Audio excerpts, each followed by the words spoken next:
Hello, hello, hello. It's me, Stephen Lee, your humble, gracious guide, with another transmission of the Blackwall Podcast. I want to welcome everyone into the family room where we talk about, share, disseminate financial education and investment strategies for the Black and Brown investor. This is a place where objective, raw, and real is our premium, and we like to share the chronicles of entrepreneurs and investors that have global experience all the way down to local experience. I want to encourage everyone to check us out on Patreon, where we have all of our seasons, all 4 of them available for the full video and audio. We're on all streaming platforms, as well as our YouTube channel, Blackwall Podcast. Thank you to all of our past guests, all of our future guests, and all of our guests that we have lined up and booked for this season. Welcome. You are now entering, listening, and being part of Season 4, Living Life in Sports Mode. Thank you. All right. Well, now that we got that out the way, I think it's important that we talk about something today that's near and dear to my heart, because I think that we haven't done one of these kind of podcasts in a while. Actually, to give a little funny little story, is I recorded 2 separate podcasts, and maybe they were a little too personal. Maybe they were just a little too personal. As I'm thinking about them, I'm sitting here thinking, I wonder why they didn't save on the SD card. I did 2 of them. They were recorded. I was pressing the record button. I saw it. I was checking it periodically on all the little gadgets and everything. We got a whole new setup, and it's fun. And then when I went to bounce it all down, it wasn't there. Saved to 0 minutes. So I decided I'm not going to try to recreate it. That's not what I'm going to do. Just know that the things I said, I'm glad I got them off my chest. They're about matters of dissolving partnerships, and I'm sure I'll cycle back and we'll do an episode on that another day. But today, what we are going to talk about is we're going to talk about commercial real estate, and we're going to talk about why I'm pivoting, have pivoted, and am continuing to look to pivot into the space of commercial real estate here in the U.S. because of ... This is why you're going to listen to the podcast. Also, I'm going to be discussing the challenges that I've faced in my first commercial real estate deal.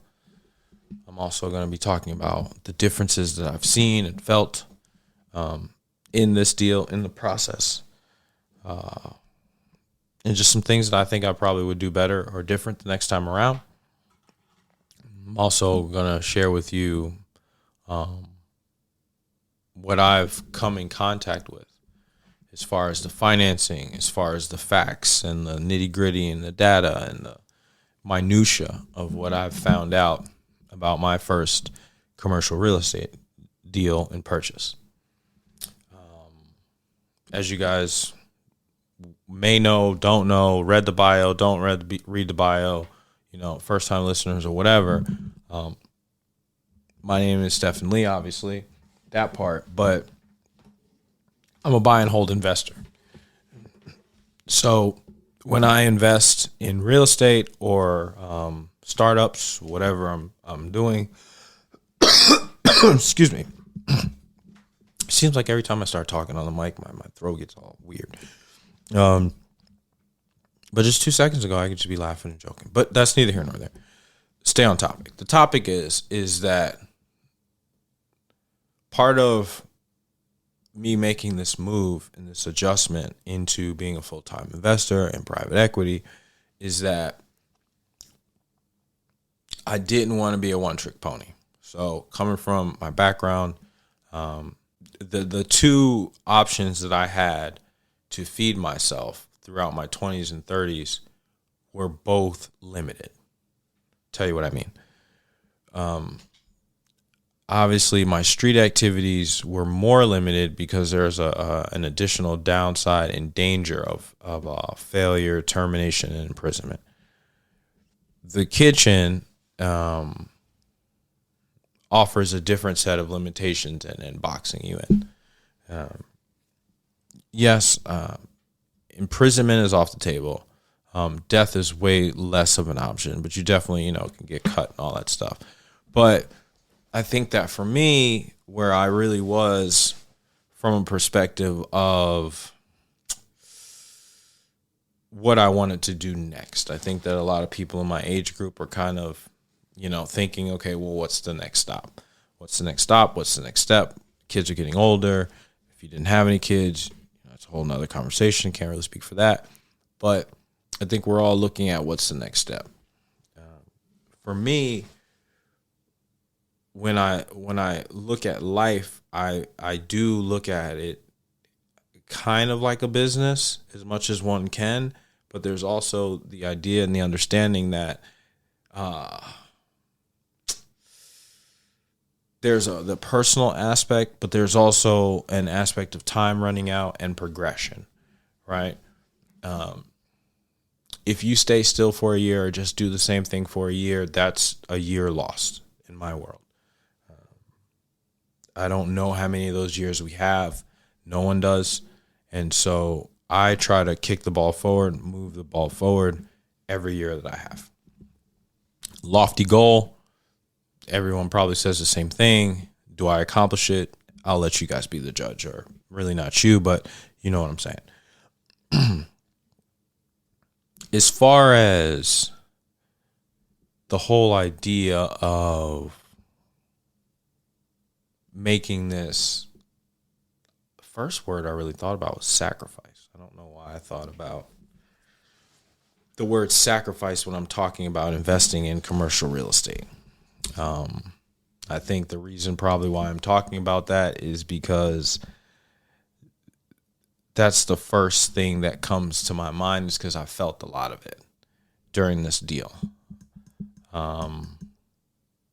It's a 7,000 square foot commercial building. I guess I should just give everyone like the schematics so we can just visualize together as a class. 7,000 square foot building. I'm not comfortable with disclosing the location right now. I am comfortable disclosing this. It's in an area of real estate that I've never had any experience. Right. Okay. So 7,000 square foot commercial building in an area I have zero experience, in a town I've never been to, in an industry I have no expertise in. Just painting the picture. Now, in a real estate perspective, when I line that up, that sounds like a fucking horrible idea. Like when I say it out loud, if we were just going at it like, hey, we're going to go ahead and do a residential deal. We're going to go ahead and buy this 4-unit, 6-unit, fill in the number. But I don't know anything about all the things I just listed. We would say probably no, right? We would say that's probably not the best usage of our capital, or it's not the best hedge to make, because essentially what I'm doing is I'm trying to leverage my existing and previous success to something new, a new level of success. I'm very glad I said it that way. Yo, shout out to all the YouTube viewers, because we're trying to build up our YouTube viewership. So every once in a while, I'm just going to shout out the people who've actually gone over there and clicked it. Because today we might be small, but we are the mighty. And that will always be the truth. This is not a popularity contest, but this is a truth-telling exercise. And saying it out loud sometimes can help the right people keep the truth. So when it comes to the idea of I'm willing to leverage my current success for my future success, I think that's a very interesting concept. I think that right there is what sometime, I don't want to say limits people, but that is, I want to say the breaking point, or the separation point. That's the word I'm looking for. I believe that's the separation point. I believe that when we start talking about matters of, I could just sit here and do residential real estate, call it one flip a year, one hold a year, right? Pretty fucking good pace if you ask me. Keep that pace. Mind my business, stay low, live within my means. To me, that's playing the game not to lose, not playing to win. What got me here was playing to win, right?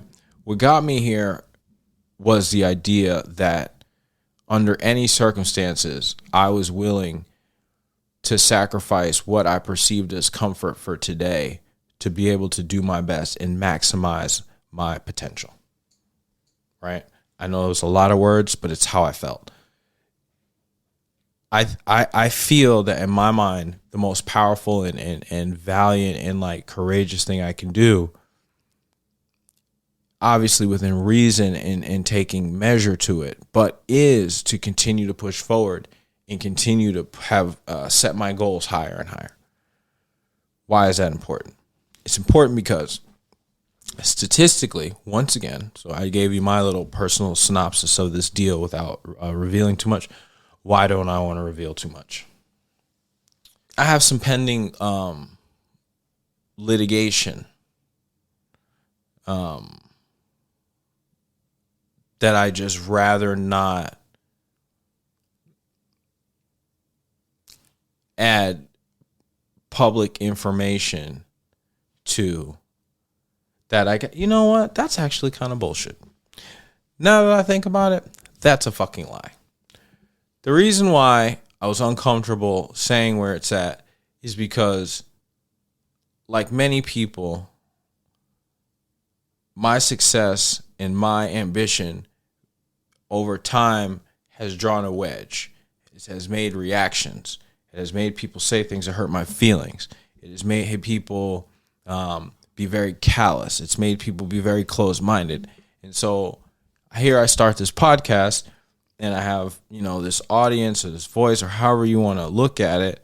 And I'm sitting here speaking, and I'm thinking about all the different people who want to throw arrows at me. I'm thinking about all the different people who want to fucking use my goodwill and good intentions of teaching and sharing my experiences and trying to better the culture and move the culture forward in the financial space, using these things against me, right?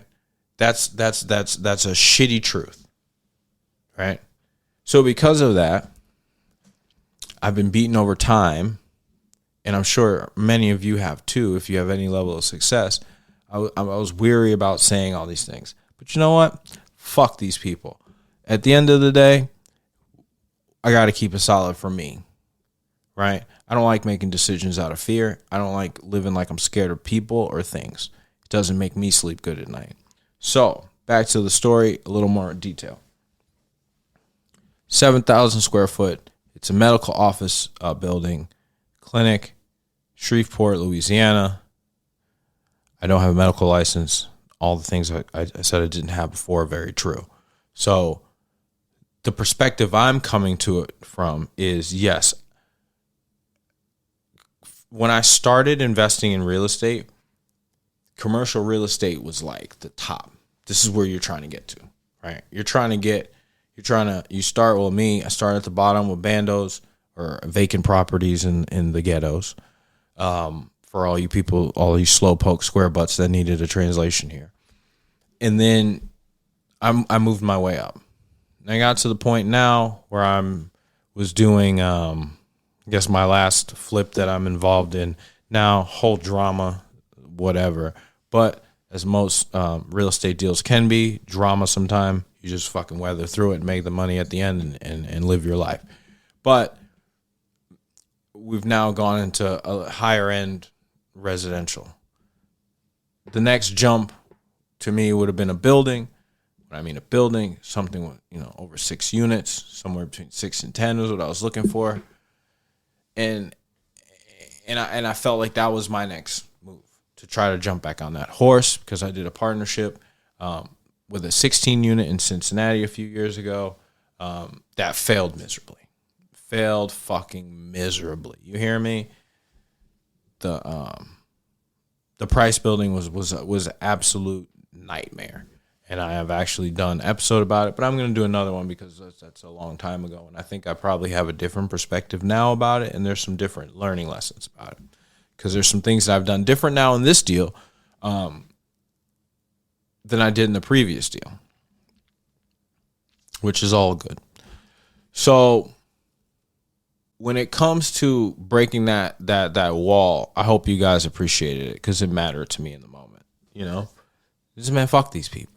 We're not gonna let these haters. We're not gonna let these vultures, these whatever wolves, whoever people. If you're true to the game and you're living the right way in the financial world, right? Because hey, you'll find plenty of people say I'm a scumbag in my personal life. I don't fucking care. Okay. But business and ethics and money making and the game, right? Let's talk about it. All you hustlers out there, all you entrepreneurs out there, all you people that pretty much only eat what you kill in the financial aspect in the world, you understand what I'm talking about, the game, right? That moment where you understand that you have the confidence and you have the ability to go out into the world, not under a corporate umbrella, not part of a team, not part of a union, but by yourself, with your ideas, with your work, take it out into the world, the marketplace, sell it, make a profit, and be able to feed your family, rinse and repeat. There's a different level of confidence that comes with that. I know it. You know how I know it? Because I get the backlash, and I get the angry looks and the jealousy and the resentment is the word I'm looking for. That's the word I'm looking for. I get the resentment of people who are not happy with their life decisions and the choices that they've made. It's written all over their face. And they're upset about the fact that I have developed this almost arrogance at times. Fuck it, I'll say it. Where it's like, I don't need that. What are you talking about? These are things I don't need. These are things you guys need. Right?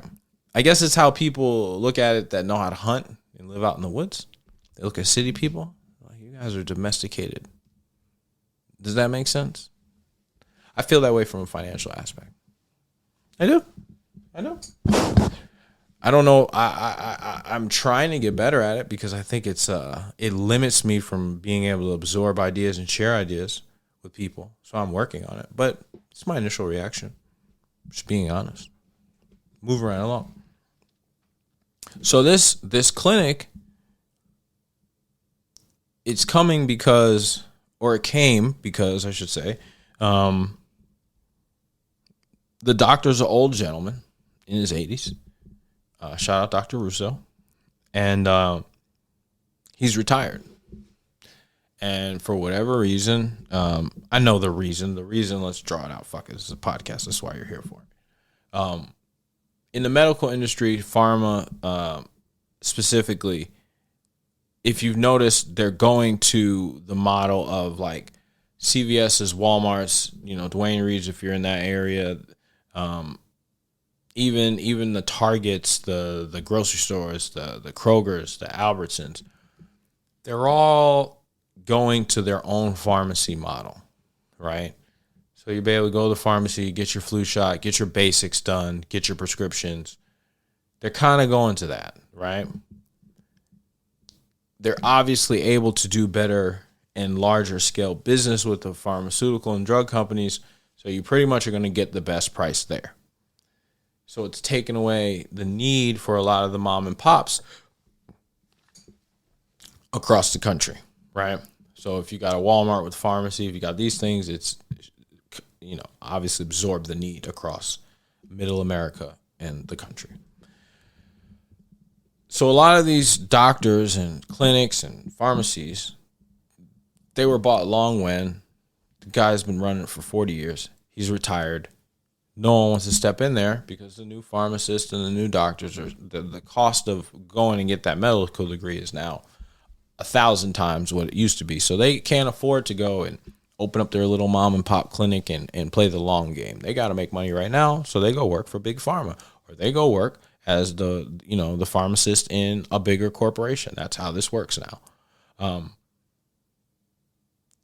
I saw an opportunity. What I saw was the opportunity to step in and I don't even want to say revolutionize, but attempt to modernize and create a system for my own company that would step in, purchase local independent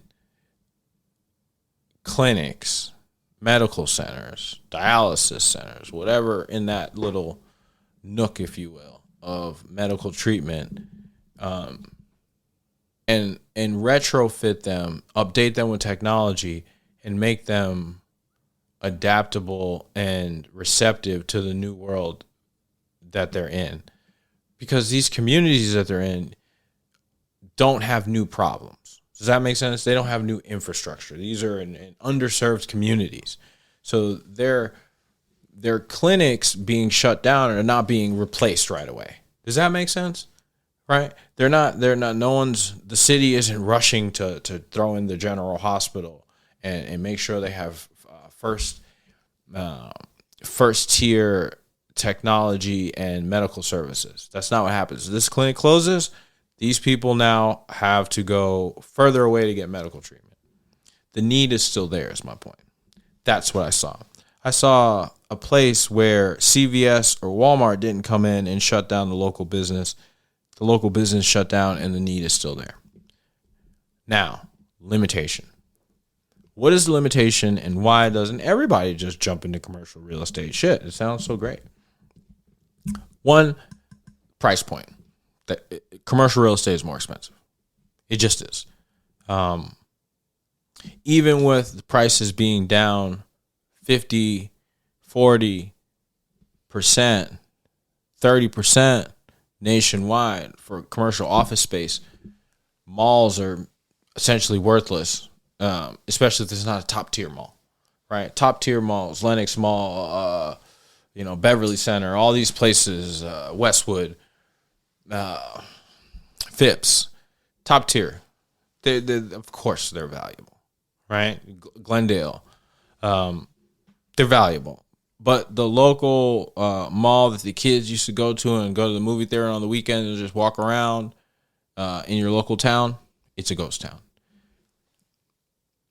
The value has to be created by someone's new vision, right? A lot of these things are being retrofitted. Same thing with office spaces. In New York City, they're trying to figure out a way, okay, let's take all these vacant office spaces and make them apartments, residential. Once again, great opportunities, great money, but there is a shakeup in that market. Most people, right, and I mean this, most people's conventional wisdom is, well, if there's a drop in the market, you don't know where the floor is of this drop. We don't know. We don't know how bad it's going to get. You have no experience in this arena of office space, especially medical office space. You don't live anywhere near where the property is, Shreveport, Louisiana. And you don't have the ability to just snatch it up and run it yourself one day, right? If everything goes wrong, you just go ahead and run it. Fuck it, right? That's not an option. Why would you do it? Why would you do it? I think that's a lot of people's initial thought. It could outwardly be perceived as greed or never having enough or not being satisfied.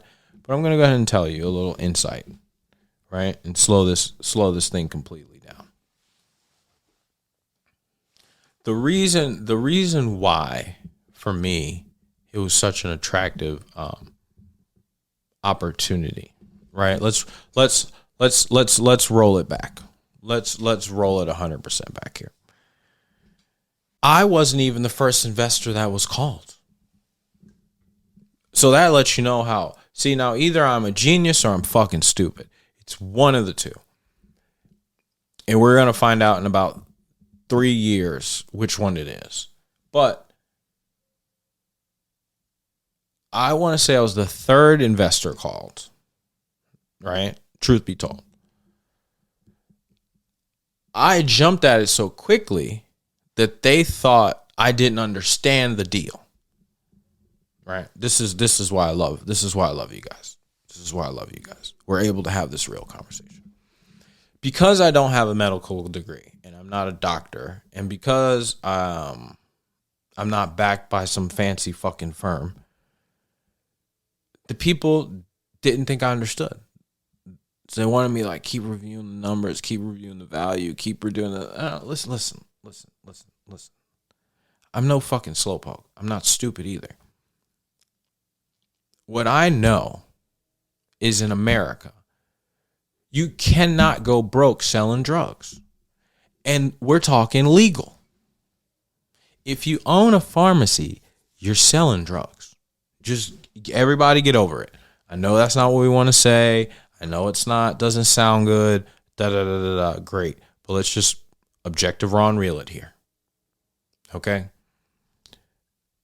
Objective, raw, and real in it is sometime you have to just take out your fear plug and take out your doubt plug and just listen to the raw opportunity. There's an opportunity for my family to be involved in a template for a business model, right? That could generate more money than a 10-unit building. Just leave it there. That's all you need to know. There's an opportunity there. That opportunity I see because I'm realizing that the people that go to medical school, the people that go to pharmacy school, they're going there to do that. That's their passion. That's their goals. It doesn't necessarily coincide with owning the real estate, right? Especially now, it's not that simple. Owning real estate, it's like a specific job, right? Being an investor and owning the real estate is a thing. That is like that's what I do. They check people. They write prescriptions. I own real estate. There's a natural marriage in my mind. That's how I saw it. I saw it as like, you guys are trying to figure out the real estate part, and you're going to these people who say that they're into real estate, which in our community, which I'm finding out, means that they own a house or two. That's not their primary residence. Then once then they that's it. They know it all. I'm going to tell you something. I was that guy. Surely was.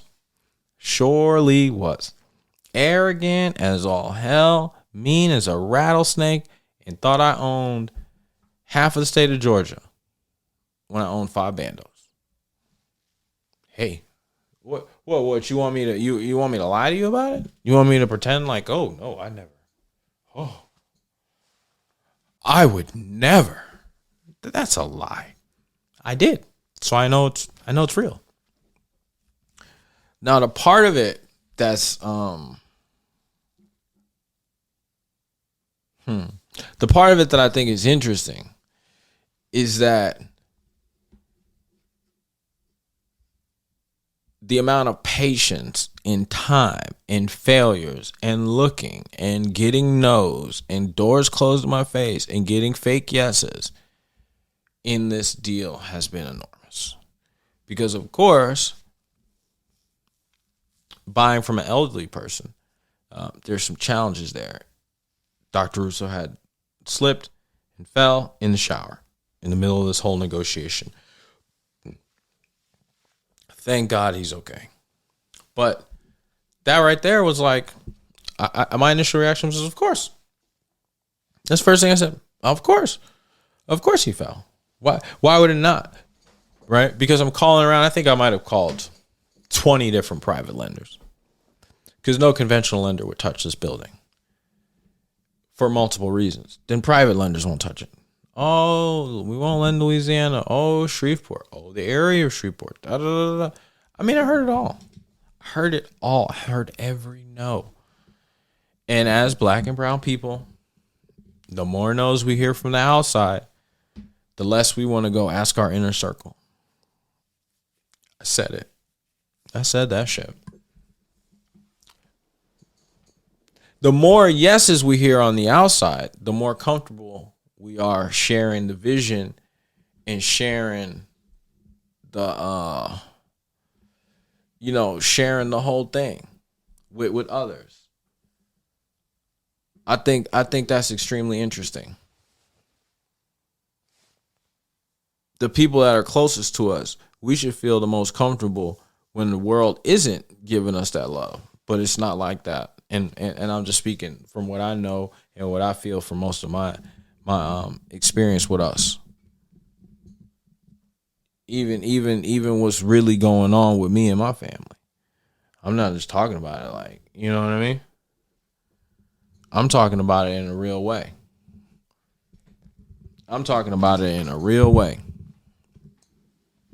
So what I want to touch about or touch base on, I don't know, I just said touch about, that was a little weird. But what I want to touch base on is the matter of that desire to stay dangerous. When I say stay dangerous, right, when I close out, everyone's like, oh, what's that about? That's like my new thing. I've been saying stay dangerous for a while. I think it's important to stay dangerous because being complacent can make you soft. I think being soft is a habit. I think staying a hardened human and staying in the position of readiness in matters of finances, business, dreaming, planning, entrepreneurship, I think that's a necessity. I think that's something that we don't put enough value on. I think people have these long spurts of complacency and then look up and wonder why nothing got done. I think that nothing got done because of your complacency. It's pretty simple. You put together 2 out of 5 years of complacency. What did you expect to get done in that chunk of time? Then how many 5-year blocks do you think you have in life to fuck off? Well, you got your whole 20s, most of your 30s. After that, what do you think? What do you think this is? Free time forever? Think you're just going to be able to work like a dog till you're 70 years old and get the same productivity? Absolutely not. Life does not work that way. So, with that being said, I realize that my kids are going to grow. I realize I'm going to grow. I realize life is going to grow. And I didn't just want to be renovating and flipping and fixing and renting houses my whole life.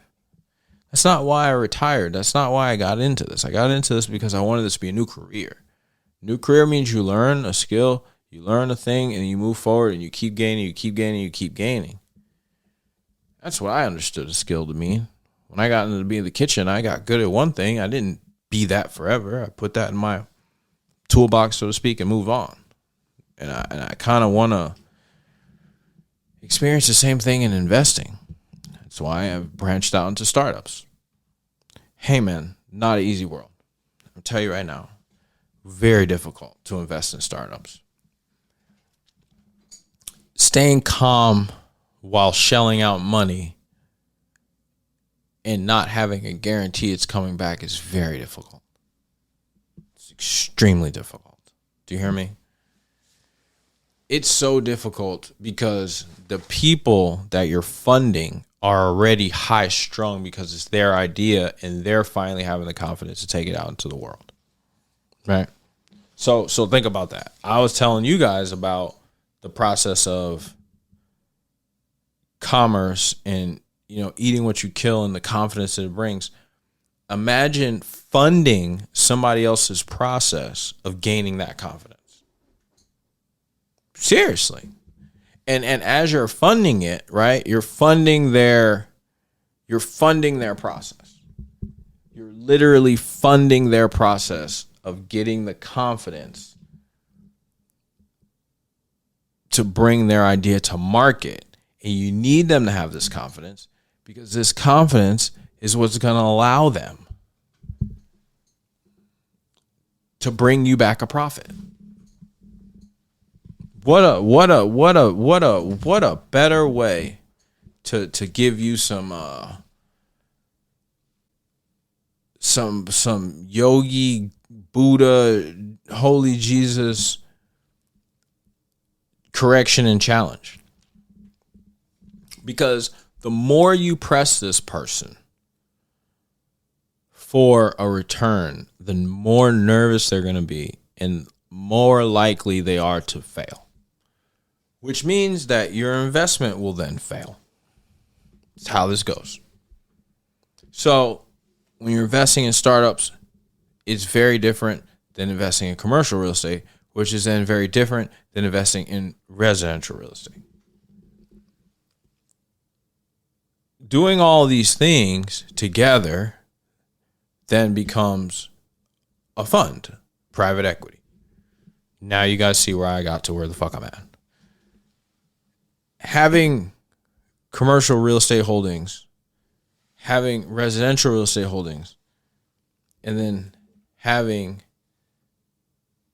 investments in startups, those things right there are the things that will allow you to flourish and create your vision moving forward in this type of space. That's what I'm trying to do.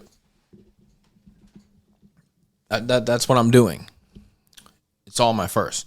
So I'm experiencing my first commercial real estate purchase on my own, right? The last one I did was with a partner, 16 units in Cincinnati. Once again, failed miserably.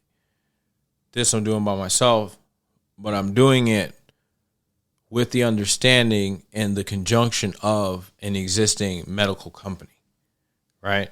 So essentially they have the master lease. The beauty of this situation is that I'm stepping in because they had a need. Excuse me. What was their need? Their need was they have zero real estate experience. They don't know anything about the real estate. Don't know anything about it. And they don't have the infrastructure or the budget to hire a property manager or acquisition team and all this stuff. They just don't have it. They had approached two other investors who, in my opinion, got scared. That's all I got out of it. They sent me over their financials, sent me over their projections, sent me over their team's credentials. It all fucking checks out. Okay? I'm a bloodhound about this type shit. To make it even more secure and attractive is the fact that they have no desire to own the building. So their company goes belly up, their facility or, their infrastructure, whatever's going on with them fails. Yes, pain in the ass. Yes, stressful. But I still have the opportunity to, once again, either retrofit the building into something different or partner up with a different medical service provider and a team, right? That's how this works. The building does come with a pre-existing staff manager, the office manager. So that's a plus. That's totally I think an intricate part of the deal because it's someone on the ground that they understand that the reason why they're keeping their job is because the new owners want to keep them. I think that, especially if you're not on the ground, if you could find an employee that's going to come with the business or come with the building, a maintenance person or whatever you got going in this new purchase. I'm not saying hand them the keys because you obviously want to learn everything that they're doing and you want to check over them, you want to manage them, but don't just throw the baby out with the bathwater just because they're there when you purchased it. Does that make sense? That's not a good business strategy. That's not something that I'd recommend. It's just, oh yeah, well, they came with it. They came with the building. They gotta go. You never know. Assess everything case by case. Limitations. What is limiting this about this? One, the commercial real estate market, like we talked about, is just topsy-turvy. Evaluations are everywhere. Lenders are scared. The turnover's a lot. Which has been a really shaky period. There's a lot of buildings that right now are their notes are being called. Commercial real estate isn't like your home. It's not like your residential home. It's not 30 years fixed.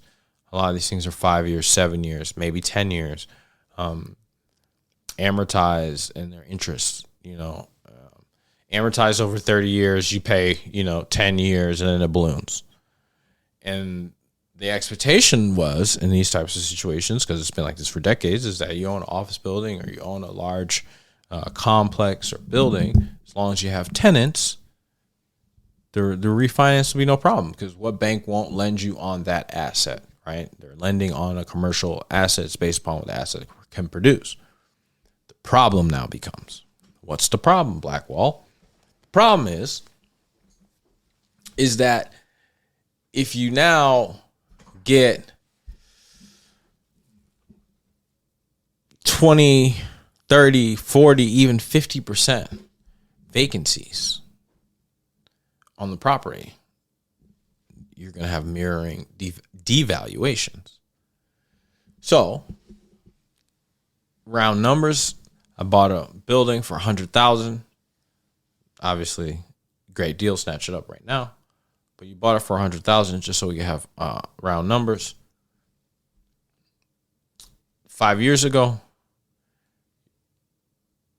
this is now year 6. You're at 50% vacancies since COVID. Fuck it.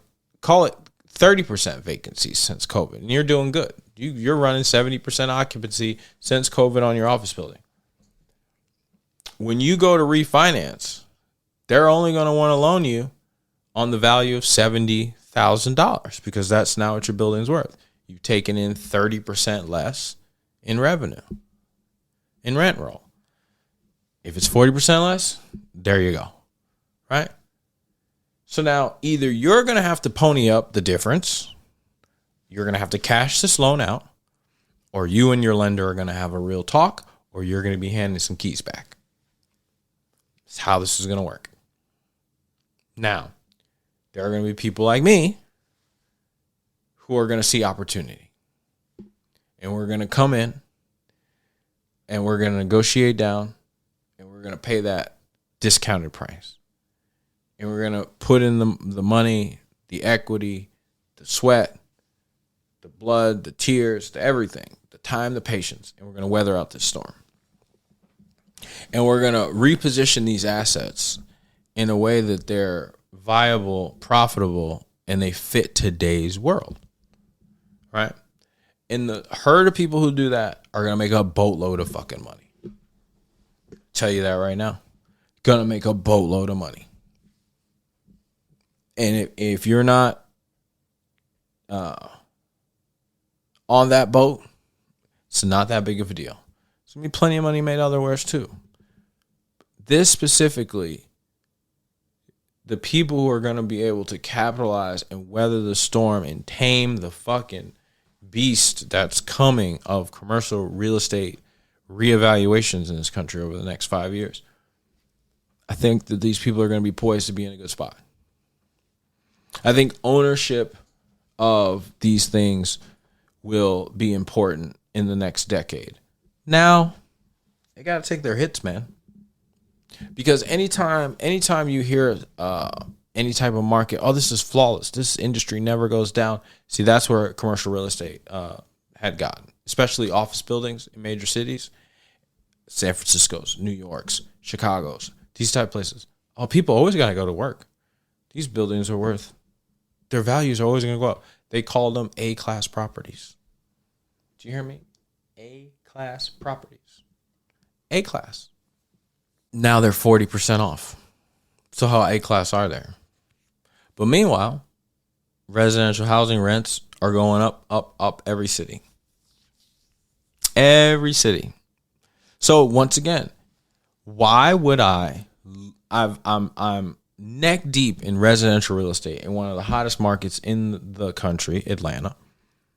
I keep going. I built relationship with lenders. I know the agents. I can make my way. Why would I stop doing that and pivot into an industry or an area in my industry that is seeing price devaluations, lack of occupancy, and higher costs? Because that's what I'm doing, right? You have to be willing to sell your lunch to buy your dinner if you're moving forward. If you're, and I shouldn't say moving forward because everybody's moving forward if you live another day. If you're jumping up weight classes, because that's what I'm doing. I'm financially jumping up weight classes. I'm changing my money weight class. I think it has to happen because let's really think about it. Why do we retire, change careers, change lives, invest, or whatever? I think we're doing it because we want to try our best. And I think that part of trying our best is challenge. Part of challenge is failure. So just because I fucked up that 16 unit doesn't mean I'm forever scared. It just means I'm more cautious. It means I took my time. I measured out my mistakes. Now we go back at it. I'm not getting a 16 unit. I'm buying a commercial building. And I'm looking to have one company be my tenant. I'm looking for that company to be successful. Really successful. Why? They could pay their rent that way. If they're successful, they can pay their rent. Simple. If I provide a great building, if I provide a maintenance crew that keeps the place clean, if I provide a maintenance crew that addresses any issues that may come and arise with maintenance of the property, painting lines in the parking lot, the company's more likely to stay. If they stay longer, they pay rent longer, have a more profitable asset. In a perfect world, this would be so great that they say, hey, do you have any more sites? Now we're talking business, boys and girls. Now we're talking business. But I have to first nail this one. Now, some people, this might not be that big of a deal. Oh, who cares? Why the fuck are you telling me, right? What I'm telling you is that what opportunities do you have in your life, in your business, in your entrepreneurship mission to, I don't want to say take it there, but change your weight class, change your money weight class, man. You know, or you could just sit, hey, that's your business. You say where you are, but if you're doing that, you should have been turned this fucking podcast off. Because this ain't that. This ain't the hold 'em. Hey, let's be safe. You don't want to lose this. I already told you that's not how I play the game. I play the game to win. If you're playing the game to win like me, what's your opportunity? I just told you mine. I laid mine out. Mine sounded crazy. Yours, is yours going to sound crazier than that? I said, I don't live in the state. I don't have any experience. I don't this. I don't that. I don't this. I don't have this. I didn't know that. Hey. Oh, and did I mention it took 3 months to get now? I think we're at month 4 to get this shit done. It took a third of a year to get this done also on top of it. Stress, headaches, all types of shit. Right? But once again, if you're objectively looking at this and you're saying to yourself, hey man, what are my options? What are my options here? I'm not saying this is a hamster wheel. I'm not saying I was bad at it. I'm not saying it even was it wasn't profitable. But at points it did start feeling like bagging up pennies.